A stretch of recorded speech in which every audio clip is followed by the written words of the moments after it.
लेकिन स्कूल प्रशासन इसलिए नहीं सुन रहा है क्योंकि स्कूल प्रशासन बहुत बड़े आकाओं का है, बीजेपी की स्टार प्रचारक हैं जिनका ये स्कूल है। ना तो ये स्कूल प्रशासन बीएसए की मानने को तैयार है, ना ये स्कूल प्रशासन एडीएम की मान रहे हैं, ना एसीपी की मान रहे हैं। और अभी अभी आपने देखा कर्नल टीपीएस त्यागी भी अंदर गए हैं, लेकिन उनकी बात भी ये मानने को तैयार नहीं है।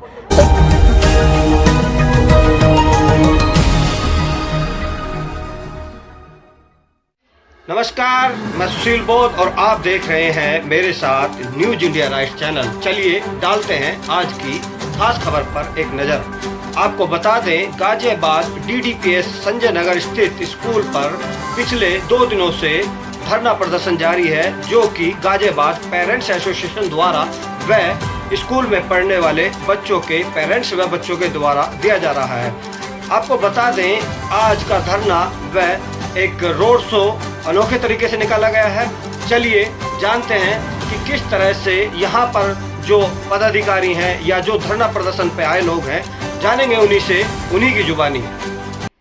आज गाजियाबाद के डीडीपीएस स्कूल पर आप लोग धरना प्रदर्शन कर रहे हैं। कब से ये धरना प्रदर्शन है और कब तक चलेगा और क्या मांगे? डीडीपीएस के जो अभिभावक हैं वो पहले नवरात्रे के दिन से लगभग 1 महीना हो गया अपनी बात रख रहे हैं। स्कूल की मनमानियाँ चल रही हैं। स्कूल ने एडमिशन इस ब्रांच में लिया और बिना अभिभावकों से परमिशन लिए उन बच्चों को मधुबन बापू धाम, कहीं जंगल में कोई बिल्डिंग बनाई है, वहाँ भेज रहे हैं। अभिभावक उसी बात को पिछले 1 महीने से अपने एडमिनिस्ट्रेशन से बात करने की कोशिश कर रहे हैं कि जब हमने एडमिशन इस स्कूल में कराया तो हम बच्चों को दूसरी जगह क्यों भेजें। लेकिन स्कूल प्रशासन इसलिए नहीं सुन रहा है क्योंकि स्कूल प्रशासन बहुत बड़े आकाओं का है, बीजेपी की स्टार प्रचारक हैं जिनका ये स्कूल है। ना तो ये स्कूल प्रशासन बीएसए की मानने को तैयार है, ना ये स्कूल प्रशासन एडीएम की मान रहे हैं, ना एसीपी की मान रहे हैं। और अभी अभी आपने देखा कर्नल टीपीएस त्यागी भी अंदर गए हैं, लेकिन उनकी बात भी ये मानने को तैयार नहीं है। तो स्कूल का इतना अड़ियल रवैया है। मैं आपके माध्यम से योगी जी को जगाना चाह रही हूँ कि जो जरा सी बात पे बुलडोजर चला देते हैं, इन स्कूल माफियाओं के ऊपर बुलडोजर क्यों नहीं चला पा रहे हैं? इसलिए क्योंकि ये आप ही के साथ साठगांठ किए बैठे हैं। यहाँ बुलडोजर कब चलेगा?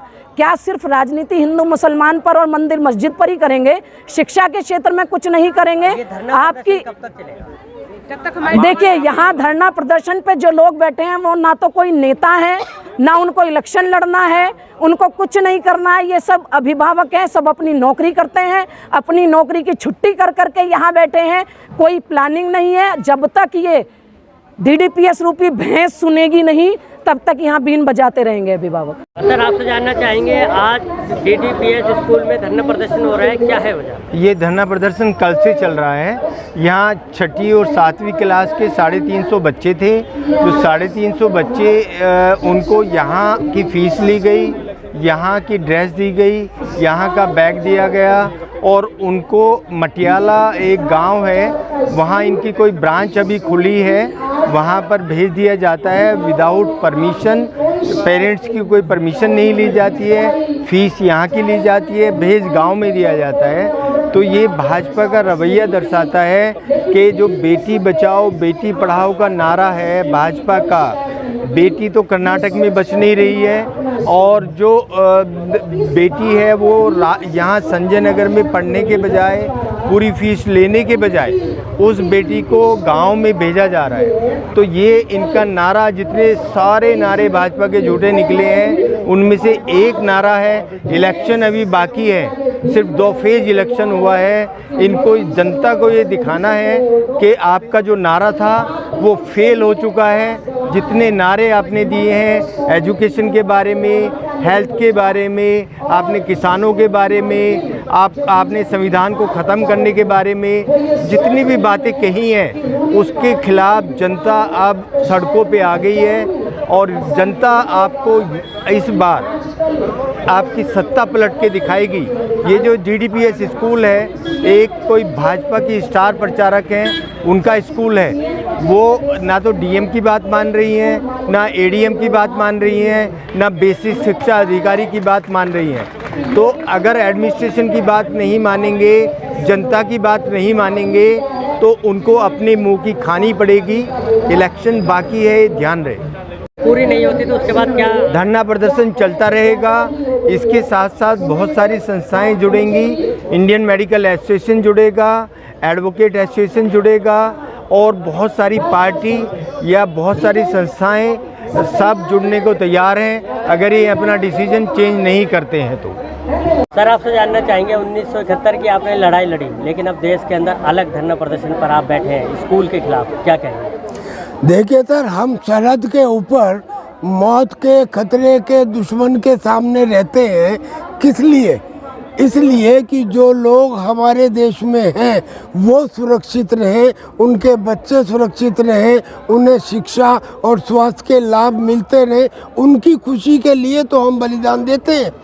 अब जब हम आके यहाँ देख रहे हैं कि यहाँ पे ये जो प्राइवेट स्कूल है ये एक बिजनेस की दुकान बन गए हैं, कॉमर्शियल शॉप बन गए हैं, ना तो यहाँ राइट टू एजुकेशन में दाखिले होते हैं गरीब बच्चों के और ना ही NCERT की किताबें लागू की जाती हैं, बल्कि दूसरी तीसरी क्लास के लिए 5-5, 7-7 हज़ार की किताबें खरीदनी पड़ती हैं। और अब तो एक कमाल की तानाशाही देखने को मिल रही है। बच्चों के एडमिशन इस DDPS स्कूल में लिए गए इस स्कूल के हिसाब से और उन बच्चों को भेज दिया 10 किलोमीटर दूर मधुबन बापू धाम के गांव के एक स्कूल में, सिर्फ इसलिए कि ये बच्चे वहाँ जाएंगे, उस स्कूल की स्ट्रेंथ ज़्यादा दिखाई देगी तो वो स्कूल भी चल पड़ेगा, यानी कि इनका जो बिजनेस है वो व्यापार चल पड़ेगा। ये शिक्षा नहीं है। लिहाजा हमने इस बात को सीधे सीधे प्रशासन से कह दिया। थोड़ी देर में यहाँ पे बेसिक शिक्षा अधिकारी तो लखनऊ में है, लेकिन उनके रिप्रेजेंटेटिव आने वाले हैं। हमने उनसे कहा है कि इस स्कूल के खिलाफ FIR होगी, बस, there is nothing, no short. अब ये पता नहीं, उन्होंने मेरे से ये कहा है कि इस स्कूल के खिलाफ एक्शन के लिए आज निर्णय लिया जाएगा। आज थोड़ी देर में, आधा घंटे में शायद वो आ जाएंगे। मैं उन्हीं का इंतजार कर रहा हूँ। अब बात बची यहाँ की, इस स्कूल की जो ये मृगंका सिंह है या जो भी कोई सिंह हो, बहरहाल अब वो ज़माना नहीं रहा, ज़माना बदल चुका है। बड़े बड़े चीफ मिनिस्टर जेलों में है, कोई किसी भी पार्टी का हो, हमें इससे मतलब नहीं है, लेकिन न्याय होना चाहिए।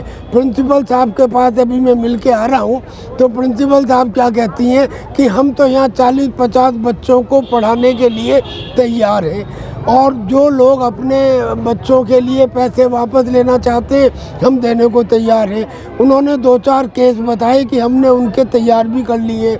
मैंने उनको ये कहा कि जो 2-4 के तैयार कर लिए वो पूरे संख्या में 1% से भी कम है, लिहाजा हम इसे नीति नहीं मानते। उन्होंने कहा 40-50 बच्चों को तैयार है। हमने कहा कि आप एक सारे जितने भी अभिभावक हैं उनसे लिखवा के दे दो, हम मान जाएंगे। अगर वो ये कहते हैं कि हम अपने बच्चों को यहाँ की बजाय मधुबन बापू धाम में भेजना चाहते हैं तो जो भेजना चाहते हैं वो भेज दें, बाकियों के यहाँ रखें। तो वो ये कहती हैं कि अगर उनमें से 50 बच्चों के अभिभावकों ने ये कह दिया कि वो यहाँ रहेंगे, बाकियों ने वहाँ के लिए कह दिया, तो हम जो बाकी हैं वो भी इन 50 की वजह से यहाँ आने के लिए कहेंगे। तो फिर मैंने कहा खुल गई ना पोल।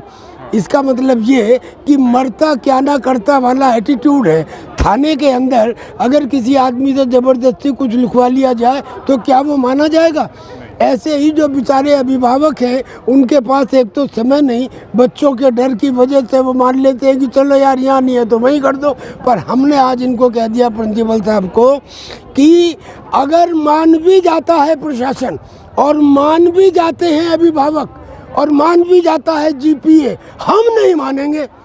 हम राष्ट्रीय सैनिक संस्था का प्रतिनिधित्व करते हैं। हम राष्ट्रीय सैनिक संस्था का प्रतिनिधित्व करते हैं। अगर कोई टेम्परेरी ट्रूथ हो भी गया तो वो टेम्परेरी होगा। हम इस लड़ाई को जब तक जारी रखेंगे जब तक इन अभिभावकों के बच्चे यहीं पर नहीं पढ़ाए जाते या उनकी मर्जी से साइंड कोई डिसीजन नहीं लिया जाता।